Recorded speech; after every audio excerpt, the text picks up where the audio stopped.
Die oudbade, hek 2 jaar net west, dat kon eigenlijk net ontbreken. Nee, dat is een dat is een grote traditie. Binnen Stichting Stadsfeest in Dokkum denk ik dat die Obade altijd op vroege 30 april en op 22 april houden wordt.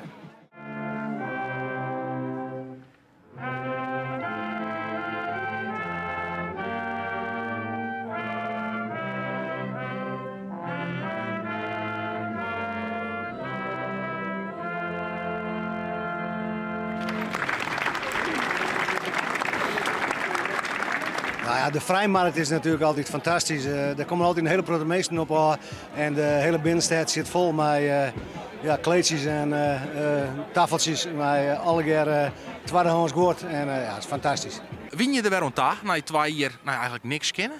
Ja, heerlijk. Ja, heerlijk. En we staan voor het eerst mijn kleedje. Gaan we nog nooit eerder doen. Dus we hadden zin in. Wat was er jullie graag verkeerd, je? Al dat spul wat light. Ja, dankjewel.